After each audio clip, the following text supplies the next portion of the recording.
Hello friends, स्वागत है आपका एक बार फिर से आपके अपने लीगल चैनल सोच पर प्रहार में। दोस्तों, आज के इस वीडियो में एक लेटेस्ट जजमेंट जो कि कल ही आया है 24 मार्च 2026 को डीवी एक्ट के मेंटेनेंस को लेकर के वो आपके सामने रखूंगा। और वीडियो स्टार्ट करने से पहले आपको बता दूं ये बहुत इंपॉर्टेंट है, क्योंकि बहुत सारे लोग जो इस जजमेंट में आया है उसके अगेंस्ट अपनी स्ट्रेटेजी बना करके केस को फाइट कर रहे हैं। दोस्तों, इसमें जो लॉ एप्लीकेबल है उसका भी एक्सप्लेनेशन मैं आपको दूंगा, जजमेंट में क्या हुआ उसका भी। और मुझे उम्मीद है कि बहुत सारे लोगों को इससे फ़ायदा मिलेगा। और देखिए, रीसेंट जजमेंट है तो इसलिए आपको जान लेना बहुत ज़रूरी है। कमेंट्स में भी आप लोग पढ़ते होंगे, कई सारे लोग लिख देते हैं कि साहब हम तो जेल चले जाएंगे लेकिन मेंटेनेंस नहीं देंगे। अब दोस्तों, ये विचारधारा कहाँ तक सही है और प्रैक्टिकल है, क्योंकि बहुत सारे लोग इसको भी फॉलो करते हैं। बहुत सारे लोग और भी कई तरह की स्ट्रेटेजी लगाते हैं कि हम एरियर पे नहीं करेंगे, परेशान करेंगे, है ना। और इसमें अपील और क्वैशिंग वगैरह भी इंक्लूड है। तो सभी कुछ आप लोगों के सामने रखूंगा डिटेल में। आज के इस मुद्दे को हम समझेंगे, बहुत इंपॉर्टेंट रहने वाला है। आखिरी तक वीडियो में बने रहना और इस जजमेंट को अच्छे से जान लेना। चैनल को सब्सक्राइब नहीं किया है तो सब्सक्राइब कर लेना।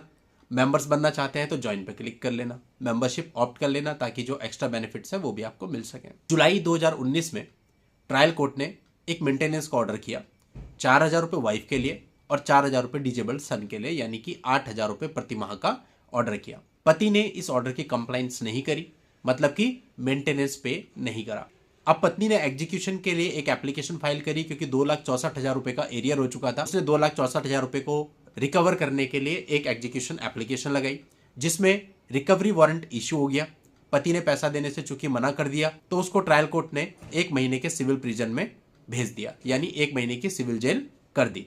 अब दोस्तों, जब पति 30 दिन की जेल काट करके बाहर आया, उसके बाद भी उसने मेंटेनेंस का कोई भी पेमेंट नहीं किया। तो पत्नी ने एग्जीक्यूशन की एक फ्रेश एप्लीकेशन लगा दी कि दोबारा से रिकवरी वारंट इशू किया जाए 2,64,000 रुपये के लिए। अब दोस्तों, यहां पर जो ट्रायल कोर्ट थी, इस बार उसने इस एप्लीकेशन को खारिज कर दिया, क्योंकि उन्होंने रिलाय किया 300 सीआरपीसी पे। अब सेक्शन 300 सीआरपीसी क्या कहता है, पहले हम थोड़ा सा इसको समझते हैं। यह कहता है डॉक्ट्राइन ऑफ डबल जियोपार्डी को, मतलब एक ही व्यक्ति को एक अपराध के लिए एक से अधिक बार सजा नहीं दी जा सकती, या एक से अधिक बार उस पर सेम अपराध के लिए मुकदमा नहीं चलाया जा सकता। तो इस पर रिलाय किया कि भाई ऑलरेडी इस 2,64,000 की एवज में उसको एक बार 30 दिन की जेल में भेजा जा चुका है। अब दोबारा वही 2,64,000 रुपए की रिकवरी आप नहीं डाल सकते, उसकी एप्लीकेशन खारिज हो गई। और जो पति था उसने अपने बचाव में यह तर्क दिया कि वो चूंकि 30 दिन की जेल काट चुका है 2,64,000 रुपए की रिकवरी के लिए, तो अब उस पर कोई भी मेंटेनेंस राशि बकाया नहीं है। ये थॉट प्रोसेस आपको बहुत बार कमेंट्स में भी देखने को मिलती है कि साहब जितना भी एरियर हो 30 दिन के लिए जेल चले जाओ, सारा एरियर जीरो हो जाएगा। तो सेम यही तर्क यहां पर पति ने दिया कि चूंकि मैं 30 दिन की जेल काट चुका हूं तो अब मेरे ऊपर कोई मेंटेनेंस नहीं है।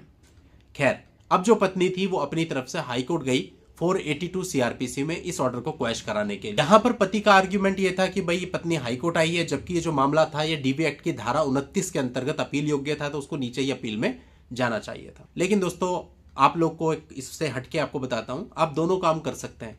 आप अपील में भी जा सकते हैं और डायरेक्टली किसी ऑर्डर की क्वैशिंग में भी जा सकते हैं, इसमें कोई संदेह नहीं है। तो जाहिर सी बात है, पति का जो तर्क था ये तो नहीं चला और हाईकोर्ट में क्वेश्चन की प्रोसीजर चली। अब हाईकोर्ट ने यहाँ पे सबसे पहले सेक्शन 300 सीआरपीसी को ही देखा, क्योंकि जो ट्रायल कोर्ट थी उन्होंने सेक्शन 300 सीआरपीसी पे रिलाय करते हुए ही पत्नी की एप्लीकेशन को रिजेक्ट किया था। तो उन्होंने कहा सेक्शन 300 सीआरपीसी में डॉक्ट्राइन ऑफ डबल जियोपार्डी का सिद्धांत मेंटेनेंस एग्जीक्यूशन पर लागू नहीं होता है, क्योंकि जो मेंटेनेंस का एग्जीक्यूशन है या मेंटेनेंस का केस है उसमें ना तो किसी व्यक्ति को जेल होती है और ना किसी का एक्विटल होता है, जस्ट मेंटेनेंस का ऑर्डर होता है, तो वहां पर यह सिद्धांत लागू नहीं होता। दूसरी चीज, यदि किसी व्यक्ति को 30 दिन की सिविल जेल में भेज दिया जाए तो इससे वो अपनी पत्नी को भरण पोषण देने के दायित्व से मुक्त नहीं हो जाता है। यानी कोर्ट का यह मानना था, इन शॉर्ट समझने के लिए, कि अगर 2,64,000 रुपए के एरियर्स थे और आपने एरियर्स का भुगतान नहीं किया, आपको 30 दिन की जेल भेज दिया गया, तो जब आप 30 दिन की जेल काट के बाहर आएंगे उसके बाद भी आपको 2,64,000 रुपए देने पड़ेंगे। यानी ऐसा नहीं है कि आप जेल चले गए तो आपका मेंटेनेंस माफ हो जाएगा। तो अब हाईकोर्ट ने सारी परिस्थितियों को देखते हुए जो लोअर कोर्ट का ऑर्डर था उसको सेटिसाइड कर दिया और लोअर कोर्ट को आदेश दिया कि वो बकाया राशि की वसूली के लिए एक नया आदेश पारित करे, जिसमें बकाया राशि पर 6% की दर से साधारण ब्याज को भी शामिल करे, और अगर इसके बाद भी पति के द्वारा मेंटेनेंस की राशि नहीं दी जाती तो उसकी प्रॉपर्टी को अटैच किया जाए। अब इसमें मैंने अलग से भी वीडियो बनाया हुआ है कि कौन कौन सी प्रॉपर्टी अटैच की जा सकती है। मोटा मोटा उसके नाम पे अगर कोई संपत्ति है, घर है, प्लॉट है, लैंड है, कोई व्हीकल है, या फिर उसका कोई बैंक खाता है, एफडी है, ये सब चीज़ें प्रॉपर्टी में इंक्लूड होती हैं, तो किसी को भी अटैच किया जा सकता है। और डिटेल में जानना चाहें तो आप उस वीडियो को देख लीजिए। तो 24 मार्च 2026 को इलाहाबाद हाईकोर्ट ने हसीना खातून versus state of UP and another के मामले में ये जजमेंट पारित किया है, जो कि मैं समझता हूं कि सभी लोगों के लिए जानना बहुत जरूरी है ताकि आप गलत चीजों पर रिलाई करके आगे ना बढ़े। इस जजमेंट का जो पीडीएफ है आपको इस वीडियो के नीचे डिस्क्रिप्शन में मिल जाएगा, आप वहां जाके उसको डाउनलोड भी कर सकते हैं और पूरे मामले को विस्तार से पढ़ भी सकते हैं।